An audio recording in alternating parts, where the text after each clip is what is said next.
Protest nezadovoljnih poljoprivrednika iz više udruženja, ali i samoorganizovanih grupa paora širom Srbije ušao je u 15. dan.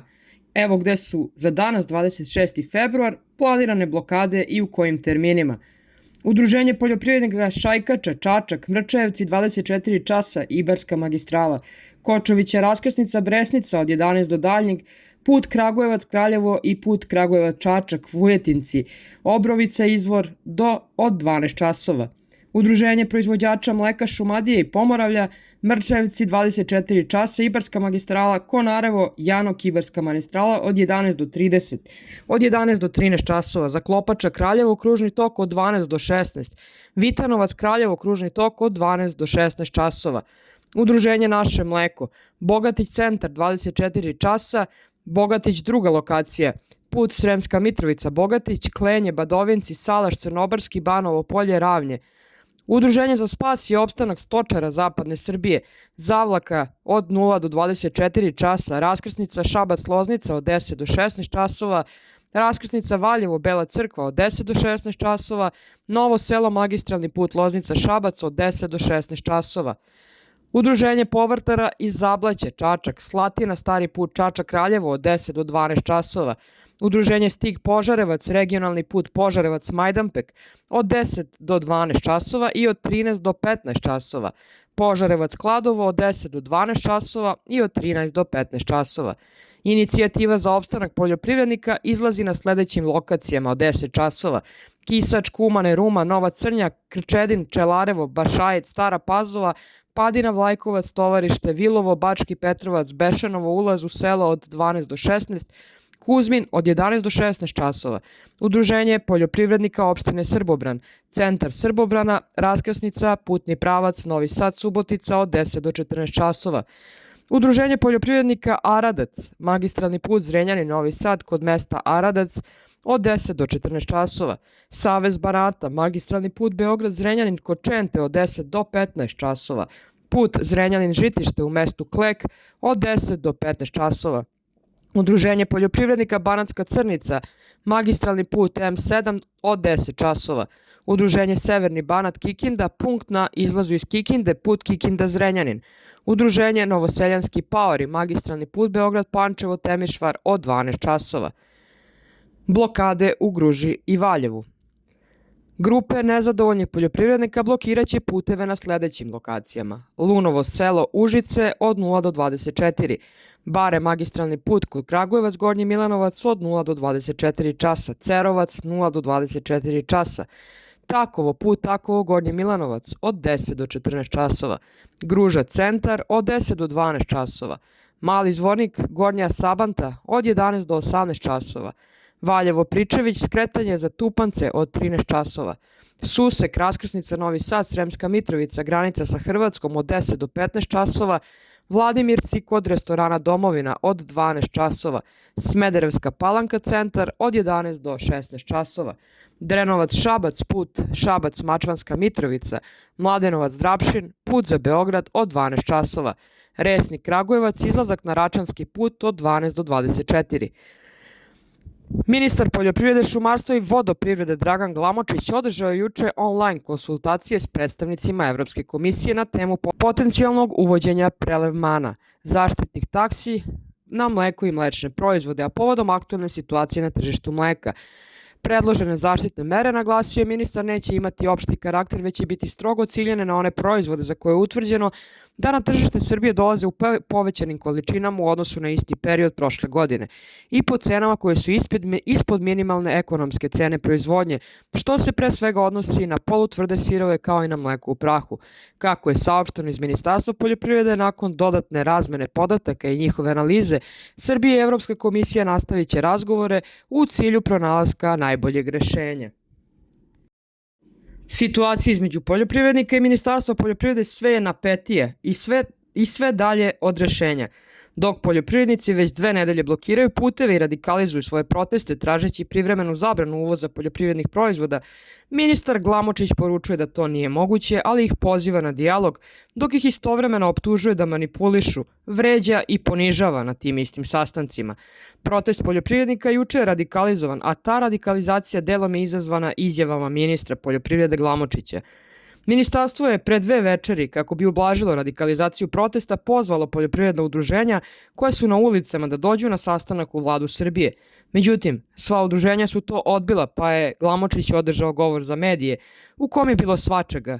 Od informacije da Imlek počinje sa otkupom redovnih količina preko poziva na dijalog, pa do optuživanja poljoprivrednika da previše dramatizuju, da situacija nije toliko loša i da manjina zapravo manipuliše većinom časnih seljaka. Naglasio je da proizvođači mleka mahom i sada dobro zarađuju, samo malo manje nego ranije, kao i da mnogi koji se bune zarađuju 4000 evra po kravi i imaju okupnu cenu od 50 dinara.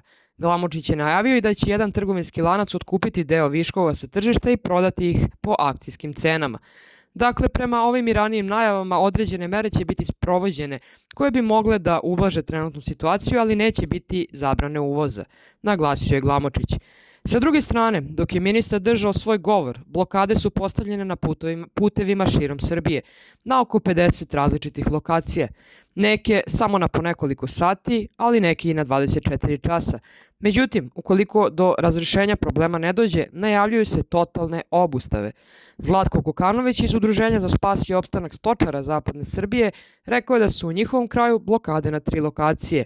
Pokrivamo Loznicu, imamo u Zavlaci 2 raskrsnice, jedna pokriva puteve Valjevo, Bela Crkva, Krupanj, druga Loznica, Šabac, Valjevo.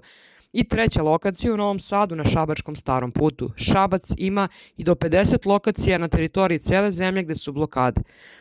To je, poručuje, pokazatelj da je nezadovoljstvo veliko. Dovoljno govori što su zajedno stali i ratari, i povrtari, i stočari, pčelari i svinjari. Bukvalno svi. Zahtevi se kod svih preklapaju, a to je da se zabrani uvoz svih poljoprivrednih proizvoda koji su ugroženi uvozom od dumping cenama, dok se ne uredi tržište, odnosno dok se zalihe ne oslobode, naglasio je Kokanović. Tek kada se oslobode zalihe, kako dodaje, onda to treba da se reguliše kvotama i prelevmanima. Ministar tvrdi, spinujući po televizijama svaki dan, da ne može da se zabrani uvoz. Mi ne tražimo trajnu zabranu, već da se iz SSP sporazuma primene članovi 40 i 41, gde svaka zemlja potpisnica, kada je ugrožena, može privremeno obustaviti uvoz određenih proizvoda ili namirnica, objasnio Kokanović. Kokanović je poručio da nema potrebe da idu na sastanke dok iz ministarstva ne ponude konkretna rešenja šta mogu da urade. Prošli put na sastanku smo doživjeli poniženje i neprijatnosti. Ono jednom školovanom akademskom građaninu ne priliči. On nam poručuje da ne treba da se bavimo ovom delatnošću koja nije profitabilna i da smo vredni i sposobni, da ćemo lako promeniti delatnost, rekao je Kokanović. Jedna i najadekvatnija reč za ministra je prema Kokanovićima da je to grobar srpske poljoprivrede i da će on biti taj koji će zakucati zadnji ekser na sanduk srpskog stočarstva. I ne samo stočarstva, nego komplet poljoprivrede, a svi znamo da je poljoprivreda socijalno-ekonomska i politička stabilnost jedne države. I jedna država koja nema poljoprivredu, koja nema prehrambenu stabilnost, ne može da opstane niti da postoji, upozorava on. Budući da je ministar u današnjem obraćanju poimence naveo Kokanovića rekavši da nije želeo da smanji količine mleka, on odgovara da već ima prevelike viškove. Mlekara je napavila presek prvih 6 dana februara i ispostavila nam je limit. To je prelomljeno preko kolena jer je trebalo da njihovi referenti obiđu sve nas i vide kakav je plan i program svakom proizvođaču. Meni u tom momentu bio niži prosek, a u međuvremenu su se neke krave istelile. U tom momentu to je negde oko 700 litara, a oni su najavili da umanjuju otkup za 10%. Meni su dali limit od 500 litara, a ja sam 3 krave zasušio i opet imam oko 580 litara, pojasnio on. Kako ukazuje, taj višak već sada ne predaje i ne zna šta će sa njim. Ako računamo 100 litara mleka dnevne proizvodnje na 30 dana, to je 3000 litara. Po ceni od 50 i nešto dinara i 19 dinara premije, to je meni na kraju minus od oko 2000 evra, pojasnio je Kokanović. On podsjeća da država pre nekoliko godina davala 100.000 dinara po junici koja se oteli. Oni su nas tada stimulisali da ostavljamo žensku tela, da ih gajimo i da povećamo mleko. Sada kada smo povećali mleko, oni nas prinuđavaju da ga prosipamo, ukazuje on. Kokanović poručuje ministru da kada ih već poredi sa poljoprivrednicima iz Nemačke, da uporedi i mehanizaciju. U Nemačkoj proizvođači imaju traktore koji su stari od 3 do 5 godina, koji su opremljeni bukvalno kao svemirski brodovi i vrede po par stotina hiljada evra. Mi sa druge strane vozimo traktore od od 2 pa do maksimalno 30.000 evra. I većina tih novih traktora su uzeti na kredite. U Nemačkoj je seljak zaštićen, a nas posmatraju s podozrenjem i bukvalno smo ljudi trećeg, četvrtog reda, odgovorio Kokanović. Prokomentari su izjavu Glamočića da manjina poljoprivrednika manipuliše većinom čestitih građana. Ta manjina je danas negde na oko 50 lokacija širom Srbije. Na sastanku u Mrčajevcima je bilo oko 32 registrovana udruženja i još nekoliko organizacija koje su prvi put izašle. A oni su 2023. godine od marta do maja meseca registrovali 51 udruženje malih poljoprivrednih proizvođača. To su oni što ih dovodi u skupštinu da se islikaju i da ga ishvale. Međutim, oni su manjina, a ne mi. Mi smo ljudi koji zdravo razmišljamo i slobodno smemo da izrazimo svoje nezadovoljstvo za razliku od njih, poručuje Kokanović. Slobodan Brkić iz udruženja Naše mleko odgovara na izjavu ministra da zarađuje 4.000 evra po kravi i da on nije na protestima da se bori za male proizvođače. Da li bi neko na ulici bio 14 dana da ima zaradu 4.000 evra po kravi? Da li bi neko noćio na ulici? Mi nismo u toploj sobi u hotelu, već smo na ulici jer nas je muka naterala, govori on. Brkić poručuje da je ministar manipulator i to ne samo manipulator, već i lažu. Poručuje mu sada da on više ne može da bude ministar. Pored ona 4 zahteva dodaje mi 5 i da on mora da ode. Ministar koji koristi svoje medije i služi se takvim lažima ne sme da bude na toj funkciji. Kako dodaje kada dođu na sastanak, gleda im se kako su obučeni, da li neko ima sat, kakav automobil ima i slično. Ako je neko uspeo u životu da napravi farmu od 100, 200, 300 grla, on ne može sebi da priušti sat ili auto, ali ministar koji živi od plate ima stanove i njegovi uvoznici imaju milijarde. To je nenormalno, ukazao je Brkić. On naglašava da država neće propasti ako se zabrani uvoz.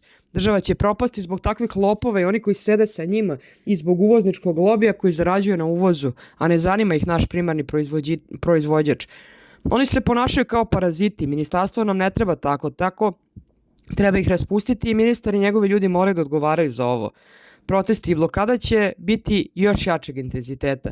Danas je izašao ogroman deo Srbije, doći će dan kada će biti totalna blokada bez prekida. Ne znam da li će to biti sutra ili preko sutra, ali će doći. Ovo je momenat da stane Srbija i da ovoj državi dođe neko sposoban da sredi stvari. Poljoprivrednik Mileta Stamenković iz Inicijative za opstanak poljoprivrednika Srbije kaže da su neki putevi blokirani, a neki ne. U znak solidarnosti sa mlekarama poljoprivrednici iz Vojvodine izašli su na 25 lokacija. Ljudi su na punktovima, odlučuju šta da rade, kada stoje pored puta, kada blokiraju saobraćaj. Svaka blokada traje najmanje 2 sata. Ovdje ćemo ostati dok se ne dogovorimo kako dalje sa proizvođačima mleka koji su pokrenuli ove blokade. Bićemo na ulici dokle god bude potrebno. Dogovorit ćemo se večeras kako i gde se protesti nastavljaju narednih dana. Resorni ministar je na konferenciji za medije rekao da su poljoprivrednici na blokadama pošteni ljudi, ali da ih hvali nekoliko mangupa. On se posebno osvrnuo na poljoprivrednike okupljene oko Izopsa, tvrdeći da njima ništa ne fali. Vidimo danas ovu situaciju s mlekom, mi na to upozoravamo već 4 godine. Tržište nam je poremećeno. Pre mleka se dešavalo to sa malinom i jabukom, a sutra će sa žitom. Ne znam ko je tu baš mangup i daje mangupske izjave, ocenio je Slankamenac. Poljoprivrednik iz Vilova, Đoka Ćurčić, kaže da je blokada u tom selu pored Titela trajala 2 sata, nakon čega su se razišli. Spremni su da radikalizuju proteste u narednim danima ako se tako dogovore sa mlekarima koje podržavaju. Poljoprivreda nije samo mleko i žito, to je jako široka i specifična privredna grana. Mi kao Izops pozivamo sve poljoprivredne proizvođače da se pridruže ovoj borbi. Sad je došao red na mleko, sutra će biti žito. Sistemska rješenja koja nikada nisu sprovedena su problem. Dakle, karteli i monopol na tržištu koji nas uništava. Država pokušava da gasi požare subvencijama, ali zna da to nije moguće, kao što mi znamo da na ovom i sa ovom vlašću tržište nikada neće biti regulisano po propisima i pošteno, naglasio je Ćurčić. Od prvog izlaska studenata na ulice mi smo stali uz njih i rekli da ovom vlašću nemamo više šta da pregovaramo. Rekli smo to, radili smo to 2 godine, išli na dogovore, mrcvarili se. To je bio jedan cirkus. Ti kad dođeš u ministarstvo očekuješ da će preko puta stola naići na neke ozbiljne ljude, kompetentne, a dočekaju te cirkuzanti i trgovci. Drago mi je što su stočari rekli da oni više neće pregovore. Poljoprivrednici koji su se pojavili za onim stolom sa ministrom su ljudi koji rade na taster i redom su na platnom spisku SNS-a, a naše bezbednosne agencije koje umjesto da rade svoj posao i hvataju kriminalce i ljude koji ugrožavaju državu, bave se nama, poljoprivrednicima koji žele da prežive. Ljiljana Bralović iz Seosa poručuje: svi mi znamo po nekoga ko se debelo ovajdio poljoprivredni budžet. Ovaj narod koji je na drumovima svakako nije. Zato oni podobni osnivaju zadruge, imaju grla samo na papiru, čak uzimaju krave na leasing. Oni dobijaju žito, stočno brašno iz robnih rezervi, plavu naftu i ko zna šta još. Dobijaju tolikim količinama da ne mogu ni da potroše, da preprodaju komšijama ispod cene. Sve to Oskar zna, ali koristi priliku između dva izmišljena atentata dok lovi snajperiste od onomad da zavadi seljake i varošane. Niko ne dreždi na ulici bez teške nevolje, pogotovo ne srpski domaćin.